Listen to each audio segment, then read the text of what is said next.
Bonjour et bienvenue sur ma chaîne YouTube. Je m'appelle Esther et c'est un réel plaisir pour moi de te retrouver dans cette nouvelle vidéo assez spéciale parce que c'est vraiment quelque chose que je n'ai jamais fait sur ma chaîne YouTube et je suis vraiment contente de te présenter cette vidéo.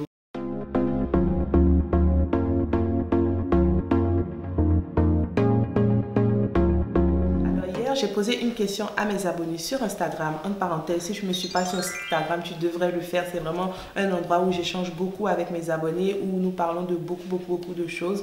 Et donc, je leur ai posé la question suivante. Quels étaient les 3 critères majeurs ou les qualités majeures que leur futur époux ou leur époux, pour celles qui sont mariées, devaient avoir en fait. Et j'ai eu vraiment beaucoup de réponses. C'était une grosse surprise pour moi.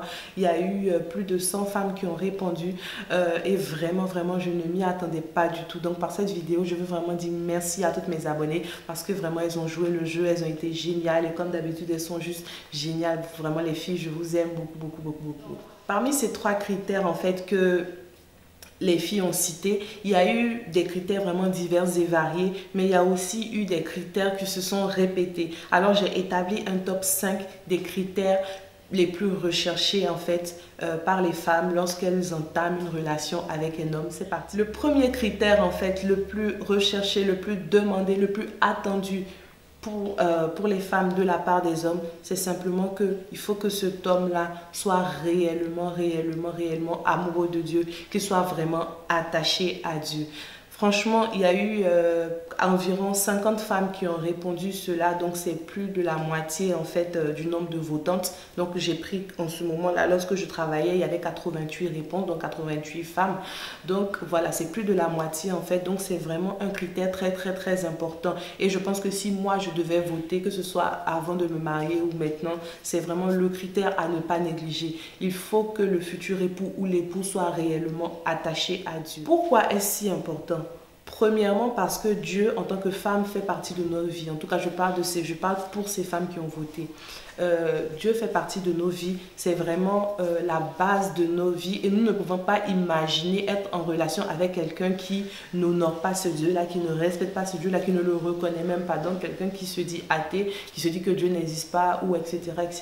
Donc, c'est vraiment très important. Mais ce n'est pas seulement pour ça. C'est aussi parce que avoir un homme qui a Dieu dans sa vie, qui est vraiment attaché à Dieu en fait, un homme qui est vraiment né de nouveau, pas juste quelqu'un qui va à l'église le dimanche. Avoir un homme qui est vraiment attaché à Dieu, ça nous procure nous la sécurité. Parce que nous savons que s'il est attaché à Dieu, alors il respecte Dieu, alors il honore Dieu et il y a certaines choses qu'il ne pourra pas nous faire en fait. Et vraiment c'est très important. Et les filles, si ça c'est votre critère premier, franchement comment dire, ne vous laissez pas avoir en fait, ne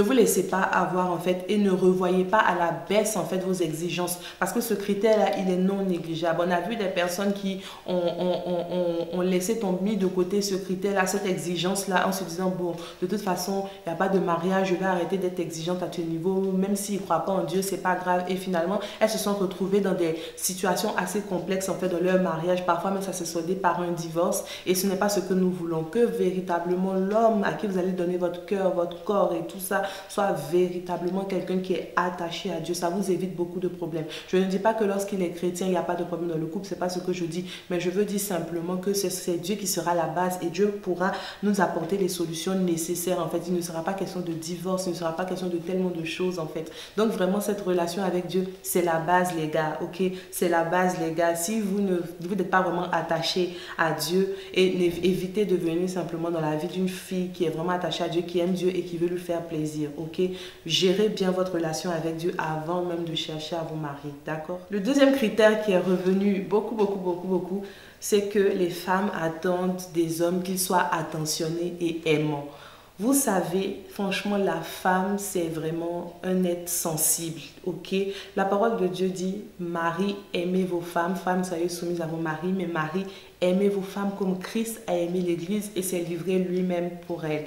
Vraiment, Dieu sait, je vous l'ai dit, savait, mais Dieu sait que la femme, en fait, fonctionne en fonction, carbure, en fait, à l'amour, à l'attention, à toutes ces choses-là, à la tendresse, en fait. Donc, tu ne peux pas être en relation relation avec une femme et dire moi je suis quelqu'un, je n'aime pas montrer mes sentiments, moi je suis quelqu'un, je suis plutôt dur, moi je suis quelqu'un, je suis comme ça, je n'aime pas trop être romantique. Il ne s'agit pas forcément d'être romantique parce qu'il y a une différence, c'est juste être attentionné, être prévenant en fait. Être attentionné, c'est prendre des nouvelles, être attentionné, c'est vraiment aussi protéger. Et même protecteur, c'est une réponse qui est revenue aussi dans le sondage. Donc être attentionner, c'est protéger, c'est vraiment être là lorsqu'elle a besoin de toi, c'est vraiment veiller à ce qu'elle ne manque de rien, et cela c'est à plusieurs niveaux, que ce soit spirituellement, que ce soit physiquement, que ce soit matériellement, émotionnellement, en fait c'est tout ça.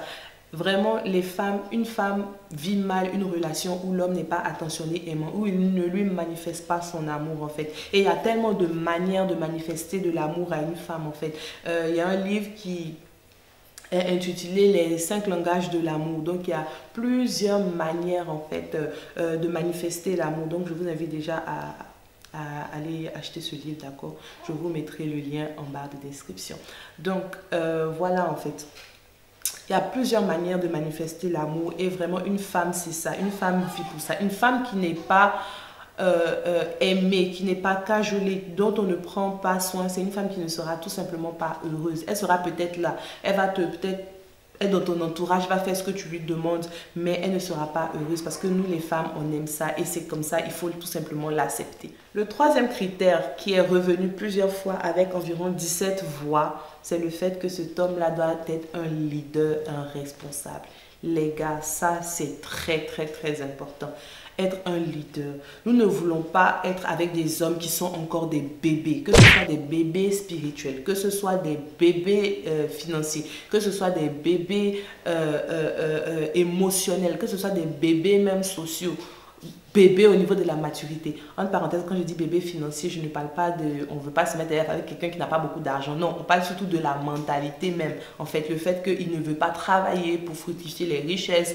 Il est juste là, il veut juste consommer. C'est ça, en fait. On ne veut pas de ce genre de gars-là dans nos vies, en fait. Il faut que vous soyez un leader. Et de toute façon, c'est très important, en fait, que vous soyez un leader en fait, parce que tout simplement c'est à vous que Dieu a donné la vision. Rappelez-vous, dans Genèse en fait, Dieu a dit, c'est Adam qui a été créé en premier et ensuite il a emmené Ève vers Adam, d'accord? Donc Adam avait déjà commencé à travailler, il avait déjà la vision, il devait déjà cultiver le jardin et aussi nommer tous les animaux en fait. Donc vraiment Dieu avait déjà donné la vision, ce qu'il attendait en fait d'Adam, et ensuite Ève est venue, d'accord? Donc Ève est venue en tant que aide, et entre parenthèses c'est le thème de notre atelier qui aura lieu dimanche prochain. Donc l'atelier Ezer, je t'invite simplement à t'inscrire en cliquant sur le lien dans la barre d'infos, ça sera juste quelque chose de génial.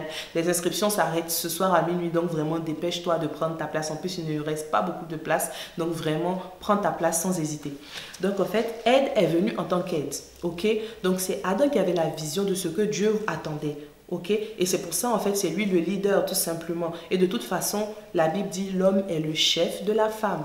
Qu'on le veuille ou pas, l'homme est censé être un leader. Donc toi, mon frère qui me regarde, tu es censé être un leader. N'attends pas simplement qu'à chaque fois ce soit ta femme qui te dit il faut qu'on fasse ça, il faut qu'on fasse ci. Pourquoi on ne ferait pas ça? Pourquoi on n'achèterait pas une maison? Pourquoi on ne ferait pas ci, on ne ferait pas ça? Ça ne signifie pas que toutes les idées doivent venir de toi, mais ça signifie simplement que je dois être responsable pour prendre la charge du foyer et aussi vraiment être leader, être un leader qui lead efficacement. Et pour leader efficacement, c'est simplement demander la sagesse au Saint-Esprit. Je ne peux pas leader efficacement avec tes biceps, avec tes forces en fait. Il faut que tu demandes la sagesse au Saint-Esprit afin de leader ta famille vraiment là où Dieu veut que vous alliez. Parce que c'est Dieu qui donne la vision en fait. Et du coup, c'est vers lui que tu dois retourner pour qu'il te montre comment y aller, comment faire pour atteindre cette vision-là. D'accord? Donc vraiment, il faut que les gars, vous grandissiez en maturité. Vous grandissiez vraiment dans votre façon de vivre en fait. Parce que être avec un homme qui est un bébé, c'est assez compliqué. Et du coup, la femme prend le dessus, ce qui n'est pas sa place, ce que Dieu ne l'appelle pas à faire. Elle est obligée de prendre le dessus pour vraiment conduire les choses là où elles doivent aller, mais ce n'est pas sa place, ok? Ce n'est pas sa place d'être chef de la famille. C'est l'homme qui est le chef, selon la parole de Dieu. Donc vraiment, prenez votre place, occupez votre place, d'accord? L'homme, c'est la tête. L'homme, c'est le képhalé. Képhalé, ça signifie la tête, je crois, en grec. Oui, ça signifie la tête, en fait. Donc vraiment, soyez des têtes, soyez des leaders. Il faut que lorsque la femme vous voit, elle se dise, waouh, c'est un magnifique leader. Il faut que vous soyez celui qui prend les bonnes décisions, que vous soyez celui qui vraiment est au devant de votre famille, en fait, pour les emmener quelque part. Mais quand une femme est derrière toi et elle ne sait même pas où tu vas, elle ne sait même pas ce que tu as en tête, elle ne sait même pas si un jour même vous allez arriver à bon port, ça fait peur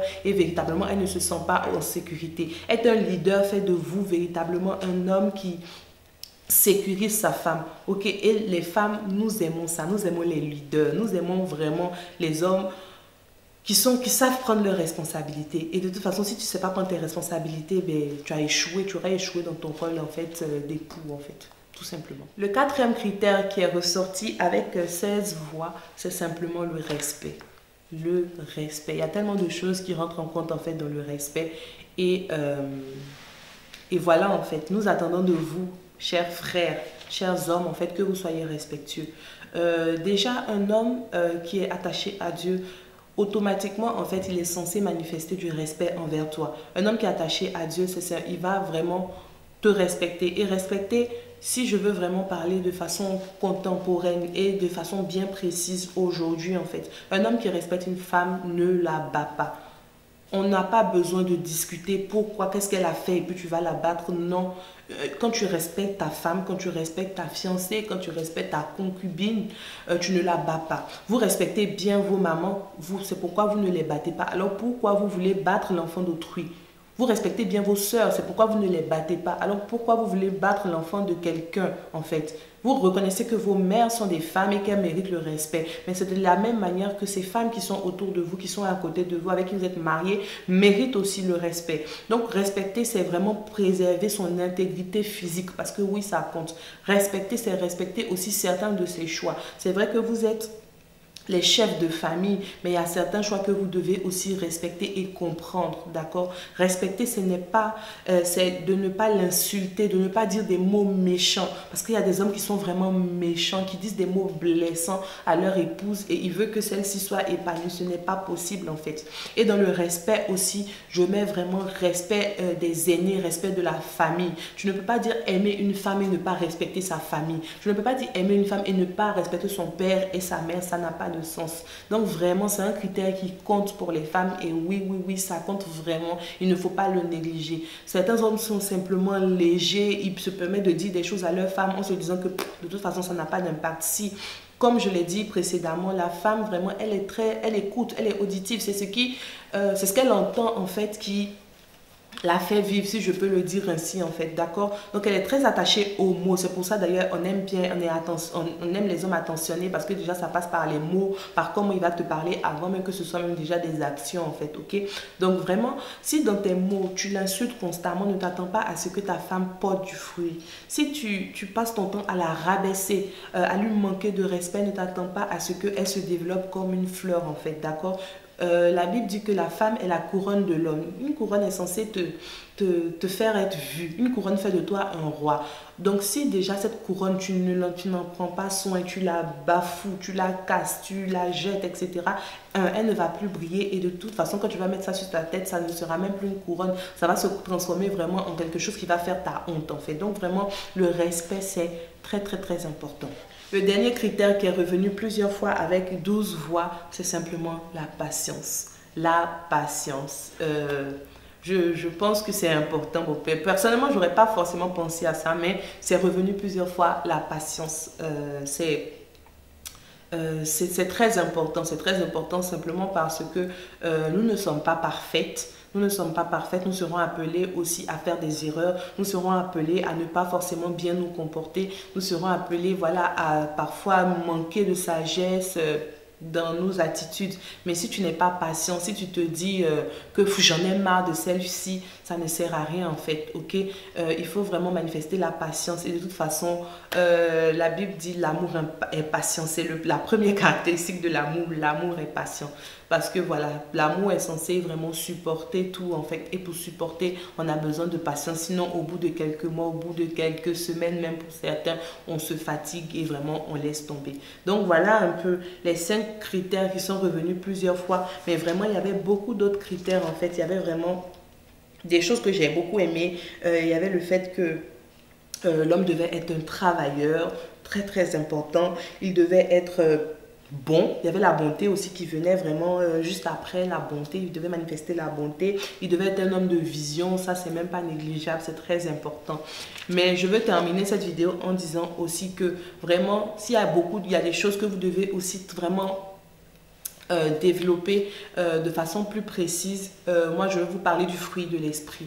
Galates 5, 22 parle du fruit de l'esprit et on dit que or, le fruit de l'esprit, c'est l'amour, c'est la joie, c'est la paix, c'est la patience, c'est la bénignité ou voilà la bénignité, la fidélité, la douceur, la maîtrise de soi. C'est vraiment très très important en fait que vous développiez ça. Et de toute façon, je me dis, dès lors qu'un homme est attaché à Dieu, il y a certaines choses qui sont censées découler. Si vous voyez que malgré votre amour pour Dieu, il y a des choses qui...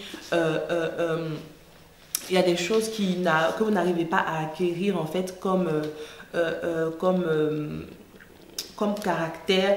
Vraiment, mettez-vous au pied de Jésus en fait et demandez l'aide du Saint-Esprit afin qu'il télécharge cela à l'intérieur de vous. C'est vrai qu'on demande beaucoup à la femme lorsqu'on fait les préparations au mariage ou même à l'église, dans les prédications, etc. On demande beaucoup à la femme. Il faut que vous soyez ci, soyez ça, faites ça pour votre mari, etc. Mais pas beaucoup. Je pense qu'on ne demande pas beaucoup de choses aux hommes. En fait, c'est comme si eux juste restaient là et c'est la femme qui doit faire des efforts. Non. Vous devez être un cadeau pour votre épouse de la même manière qu'elle aussi doit être un cadeau pour vous en fait. Donc les efforts, c'est dans les deux sens, ok? Ne laissez pas votre épouse faire tous les efforts. Même si vous êtes marié en ce moment, ne vous dites pas, oh, on est marié, c'est acquis. Non, c'est chaque jour en fait qu'on fait des efforts. C'est chaque jour qu'on pose des actes en fait pour être encore un meilleur cadeau en fait pour son époux ou son épouse, d'accord? Cela étant dit, ce que je veux dire aussi à mes sisters, c'est que simplement, vous ne pouvez pas exiger d'un homme d'être ce que vous-même, vous n'êtes pas. Vous ne pouvez pas lui demander d'avoir telle ou telle qualité si vous-même vous ne manifestez pas ces qualités-là. Ce serait tout simplement de l'hypocrisie, en fait, ce serait de la tromperie, ok? Il faut que vous-même vous soyez les premières à manifester toutes ces qualités que vous avez citées là avant que l'homme aussi puisse les manifester, ok? On attire à soi ce qu'on est, ok? Donc véritablement, si vous êtes méchante et vous voulez un homme gentil, ça va même pas le faire. Ça sera un homme méchant comme vous, voire plus méchant que vous qui va venir. Si vous êtes vous-même, votre relation avec Dieu, c'est vraiment juste de la plaisanterie. Pourquoi vous voulez exiger de l'autre qu'il soit vraiment attaché à Dieu et obéisse à Dieu? D'accord? Si vous-même, vous êtes légère, vous n'êtes pas prête à être soumise, pourquoi attendre de l'homme qu'il soit vraiment attentionné et aimant comme Christ a aimé l'Église? Voilà en fait, donc vraiment c'est vraiment des charges réciproques. Vous-même, ce que vous exigez de l'autre, il faut que vous le manifestiez et c'est comme ça en fait que vous allez avoir un mariage vraiment heureux.